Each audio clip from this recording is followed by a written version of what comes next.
Perkenalkan, nama saya Stefanus Abraham Dengga Gepse atau yang biasa dipanggil dengan Stephen. Asal saya dari Kabupaten Merauke, penempatan kantor unit penyelenggara Bandar Udara kelas 3 Bilorai, Intan Jaya. Jabatan saya sebagai petugas pertolongan kecelakaan penerbangan dan pemadam kebakaran. Di sini saya akan menjelaskan sedikit bagaimana pengertian wawasan kebangsaan dan memberikan penilaian kepada bangsa Indonesia secara utuh, baik dilihat dari kelebihan dan kekurangan dan masalah yang dihadapi. Serta saya juga di sini akan memberikan 3 contoh tokoh inspiratif yang masih hidup di masa sekarang yang menunjukkan bela negara yang ditunjukkan oleh masing-masing tokoh.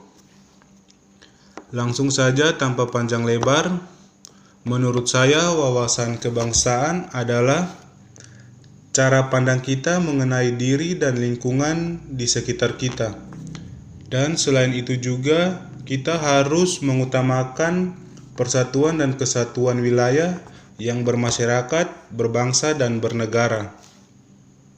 Menurut saya, kelebihan dari wawasan kebangsaan di sini adalah masyarakat lebih mencintai dirinya sendiri dan orang di sekitarnya, serta lebih mengutamakan persatuan dan kesatuan wilayah bermasyarakat, berbangsa, dan bernegara.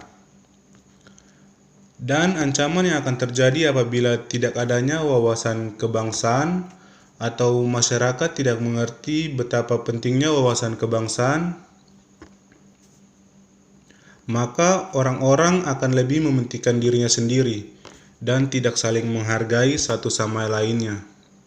Selain itu juga akan terjadi tindakan-tindakan yang mencoreng persatuan dan kesatuan bangsa Indonesia, seperti korupsi, pembunuhan, rasis, serta tindakan-tindakan kriminal lainnya yang menjatuhkan harkat dan martabat bangsa Indonesia. Yang kedua, mengenai tokoh inspiratif yang masih hidup yang menunjukkan bela negara, menurut saya yang pertama adalah Bapak Presiden kita, yaitu Bapak Jokowi. Kenapa saya memilih dia? Karena menurut saya beliau sangat memperhatikan masyarakat kecil di Indonesia, seperti contohnya kami di Papua. Semenjak beliau naik menjadi presiden, beliau membuat jalan-jalan Trans Papua yang dulunya tidak bisa diakses atau dijangkau, sekarang bisa, sehingga membantu masyarakat kecil di pedalaman Papua. Yang kedua menurut saya yaitu Bapak Johannes Gluba Gepse. Beliau adalah mantan Bupati Merauke. Meskipun beliau masih berstatus menjadi tahanan kota atau tahanan rumah, beliau masih tetap memperjuangkan pembentukan Provinsi Papua Selatan. Dan sekarang Merauke sudah menjadi ibu kota dari Provinsi Papua Selatan, yang dimananya nantinya akan sangat membantu masyarakat Merauke, seperti pembukaan lapangan pekerjaan yang seluas-luasnya dan memajukan pembangunan dan ekonomi di Papua Selatan. Yang ketiga menurut saya yaitu Profesor Yohanes Surya. Saya memilih dia karena menurut saya beliaulah adalah salah satu tokoh yang memperhatikan, mendampingi, serta membantu dalam mencerdaskan anak Papua.